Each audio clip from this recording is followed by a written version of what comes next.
अस्सलाम वालेकुम मोहतरम ख़वातीन व हज़रात। आपने कभी सोचा है कि एक हकीम या एक तबीब कभी एलोपैथिक किसी दवा की तारीफ़ करेगा? आज की वीडियो में मैं आपको एक ऐसी बात बताऊंगा जो शायद आपको हैरान कर दे, लेकिन यही सच्चाई है और सच्चाई को तस्लीम करना ही बड़ाई होती है। वीडियो को आखिर तक ज़रूर देखिएगा।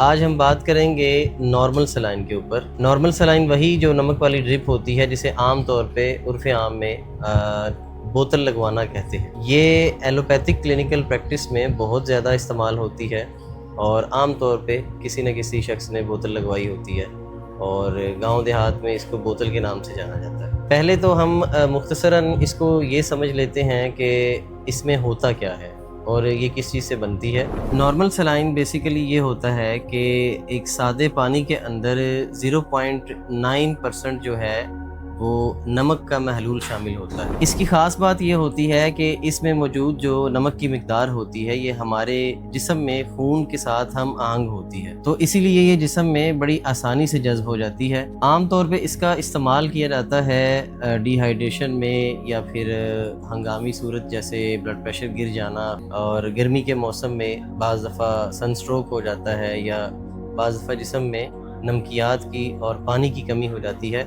ऐसी एमरजेंसी सूरत हाल में इसका इस्तेमाल किया जाता है और बहुत मुफीद साबित होता है। और सबसे बढ़कर ये नॉर्मल सलाइन को इसलिए भी इस्तेमाल किया जाता है कि बाज़ किस्म की अद्वियात इंजेक्शंस इसके ज़रिए जिस्म में खून तक पहुंचाए जाते हैं। और नाज़रीन, ये बहुत बड़ी हकीकत है कि बहुत से ऐसे मरीज़ होते हैं जो मौत की वादी की तरफ गामज़न होते हैं और बड़ी ही संगीन सूरत हाल होती है।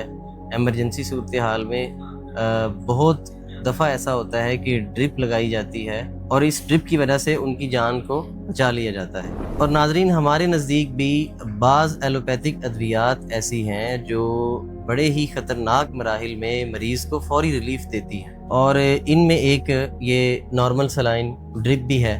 और दीगर अद्वियात के ऊपर भी इंशाल्लाह मैं वीडियो लाऊंगा जो किसी भी शदीद सूरत हाल में फ़ौरी आराम के लिए बड़ी मौसर साबित होती है। अब यहाँ पर बहुत से दोस्तों के जहन में ये सवाल भी उठ रहा होगा कि हम एलोपैथिक अद्वियात को कैसे सरा सकते हैं, तो आपका सवाल भी जायज़ है। मेरे वालिद मोहतरम हकीम मोहम्मद ज़िया साहब जो हैं वो अक्सर कहा करते थे कि किसी भी तरीका इलाज में अगर कोई मुस्बत पहलू हो, कोई मुस्बत काम हो तो उसको भी बयान करना चाहिए और उसे तस्लीम करना चाहिए। इसी में हमारी बड़ाई है। और एक उसूल भी हमेशा याद रखें कि शोबा तिब में इंसान और इंसानियत की ही अहमियत होनी चाहिए। बहुत से लोग अक्सर सोशल मीडिया पर बात कर रहे होते हैं या कमेंट्स में भी अक्सर आते हैं और कहते हैं कि जी हकीम को भी जब चोट लगती है या कोई एमरजेंसी सूरत हाल होती है तो हकीम भी अस्पताल जाता है। तो बिल्कुल इसमें कोई शर्म वाली बात नहीं है। जो भी जिस फ़न का माहिर हो हमें उससे फ़ायदा उठाना चाहिए। और एलोपैथिक तरीका इलाज जो है जो मौजूदा दौर में काम कर रहा है एमरजेंसी सूरत हाल में सर्जरी के अंदर बहुत काबिल तारीफ़ है और दुनिया में इसके हवाले से बहुत ज़्यादा काम हो रहा है। और आप दुनिया की बात ना भी करें तो अगर सिर्फ हमारे लाहौर शहर की बात की जाए तो पूरे दिन में रात में कितने एक्सीडेंट्स होते हैं, कितने लोग शदीद ज़ख्मी होते हैं और बहुत सारे सेहत के मसाइल में भी लोग शदीद एमरजेंसी सूरत हाल में हस्पतालों तक पहुंचते हैं। उनको अगर अच्छी तरह केयर मिले और तवज्जो मिले तो उनकी ज़िंदगी बचाई जाती है। जितना भी एमरजेंसी का निज़ाम है या सर्जरी का निज़ाम है इसके अंदर हमारे जितने डॉक्टर साहिबान हैं ये रोज़ाना लाखों ज़िंदगियां बचाते हैं। इस बात को नज़रअंदाज करना मैं समझता हूँ कि एक बददयानती होगी और इसको तस्लीम करना चाहिए। एलोपैथिक तरीका इलाज से जो हमारे इख्तिलाफ़ात हैं क्रोनिक डिजीज़ के हवाले से, अद्वियात के हवाले से, केमिकल्स के हवाले से, या जो उसूली इख्तिलाफ़ हैं मिजाज के तासीर के हवाले से, ये हमेशा रहेंगे और हम अक्सर अपनी वीडियोज़ में करते रहते हैं। लेकिन जो मुस्बत बात हो इसको भी तस्लीम करना चाहिए और मैं समझता हूँ कि इसको वीडियो में बयान भी करना चाहिए। आजकल हमारा एक कौमी मसला भी बन चुका है कि अगर हम किसी शख्स, किसी गिरोह, किसी जमात या किसी शोबे की नफ़ी करना चाहें या उनको गलत साबित करने पे उतरें, हम ये चाहते हैं कि एक तो 100% उन्हें गलत साबित किया जाए और फिर उनकी नीयत पर भी हम شک کرنا شروع کرتے ہیں، اور میں سمجھتا ہوں کہ اس حوالے سے یہ غلط روش ہے اور اعتدال میں رہنا چاہیے۔ اختلاف جو علمی ہو وہ اختلاف ہونا چاہیے، اور جس حد تک کوئی بندہ اگر مثبت کام کر رہا ہے تو اس کو بھی بیان کرنا چاہیے۔ تو علاج معالجے کے معاملے میں نہ تو مذہب، نہ زبان، نہ رنگ، یہ کسی بھی قسم کی کوئی چیز آڑے نہیں آنی چاہیے۔ بس سب اللہ تعالیٰ کی مخلوق ہیں، اور آپ کا کام ہے مخلوق کی خدمت کرنا، اور جو شخص جتنا کنٹریبیوٹ کر سکتا ہے وہ اس میں کنٹریبیوٹ کرے۔ میں تو چاہتا ہوں کہ پاکستان میں ایک ایسا ہسپتال اور مطب اکٹھا بنایا جائے جہاں جدید میڈیکل سائنس کے ڈاکٹرز اور پڑھے لکھے حکماء دونوں مل کر لوگوں کا علاج معالجہ کریں، اور اس سے یقین جانیں انسانیت کا زیادہ فائدہ ہوگا۔ اور میں سمجھتا ہوں کہ حکومتی سرپرستی میں ایسے ریسرچ سینٹرز بھی بننے چاہیے جہاں پر جدید تحقیقی نظام اور قدیم طب کو اکٹھا کیا جائے، اور بہت سارے ایکسپیریمنٹس اور تجربات کیے جائیں،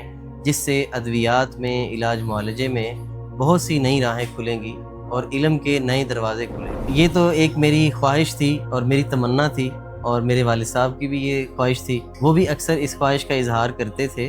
ابھی تک جو ماحول ہے تو یہ ایک دیوانے کا خواب ہی لگتا ہے، لیکن انشاءاللہ ہم اس پر کام کر رہے ہیں، ایک ٹیم بنا رہے ہیں، ایک ادارہ بنا رہے ہیں، مطلب ابن طبیب کے ساتھ ساتھ علم الابدان کو بھی شروع کر رہے ہیں۔ تو انشاءاللہ باقی اللہ پاک کی مدد ساتھ ہو، اچھے ساتھی جڑیں گے تو کہیں نہ کہیں اس میں ہم ضرور کچھ نہ کچھ کنٹریبیوشن اپنی کریں گے۔ اور ہمارے ہاں جو حکماء کا ایک مسئلہ ہے وہ یہ ہے کہ جدید علوم سے حکماء بیزار ہیں، اور ان کی تعلیم کی کمی انہیں آگے بڑھنے سے روکتی ہے۔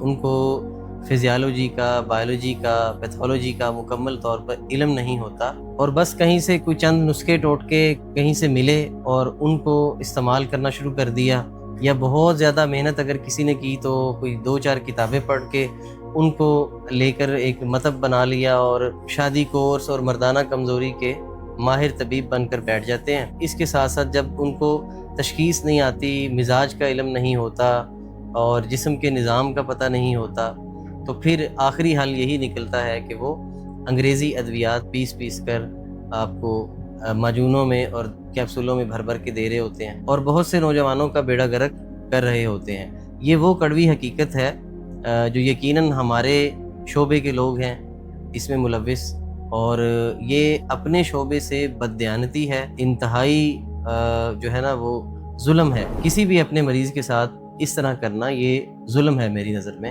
اپنے فن کے ساتھ بے ایمانی اور بددیانتی ہے حد درجے کی۔ اور اس کے ضمن میں ایک حدیث بھی یہاں پر بیان کرتا چلوں۔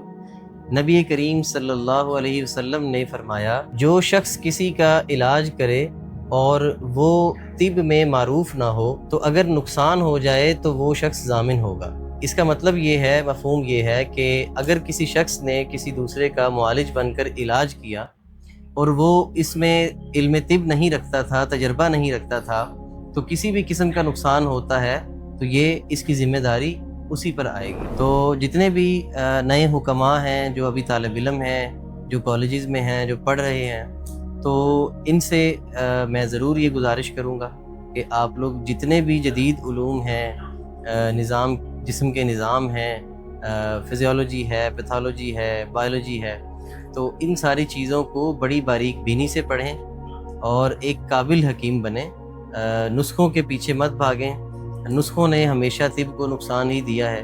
جب تک آپ کو مزاج کا علم درست نہیں ہوگا، آپ کسی بیماری کا علاج نہ کر پائیں گے، اور نہ ہی آپ درست تشخیص کر پائیں گے جب تک آپ کو پورے جسم کا نظام کا علم نہیں ہوگا۔ ہمارے ڈاکٹرز حضرات جو ہیں، ان کا جو طریقہ علاج ہے ایلوپیتھک میڈیسن، یہ دنیا میں رائج ہے اور اس کا غلبہ ہے۔ جتنی بھی اس کی تحقیقات ہیں یا جو ڈاکٹر حضرات ہیں، وہ اس ہوا میں ہیں کہ یورپ اور امریکہ نے ہمیں جو علم طب پڑھا دیا ہے وہ حرف آخر ہے۔ اور ماڈرن میڈیکل سائنس کے علاوہ جتنے بھی طریقہ علاج ہیں، فطری طب ہے، جتنی بھی دوسری طریقہ علاج ہیں جو فطرت کے اوپر کام کرتے ہیں، مزاج و تاثیر ہیں غذاؤں میں، ادویات میں، یا جسم کے اوپر سردی، گرمی، خشکی تری کے اثرات ہیں، ان سب کو وہ کسی کھاتے میں نہیں لاتے، اور وہ کہتے ہیں کہ یہ سب दकियानूसी बातें हैं, जहालत पर मबनी हैं। जिस चीज़ को वो साइंस की नज़र से साबित नहीं कर पाते, वो समझते हैं कि वो चीज़ बिल्कुल गलत है। तो जदीद मेडिकल साइंस की तहकीकात के हवाले से भी अगर बात करें तो इतनी जदीद तिब जो है वो भी सिवाय अद्वियात फरोशी के और कुछ भी नहीं हो रहा। इलाज मुआलजा हमें कहीं भी नज़र नहीं आ रहा, सिर्फ अद्वियात ही बेची जा रही हैं। और फार्मास्यूटिकल इंडस्ट्री जो है वो सबसे ज़्यादा मुनाफा देने वाली सनतों में शामिल हो गई है।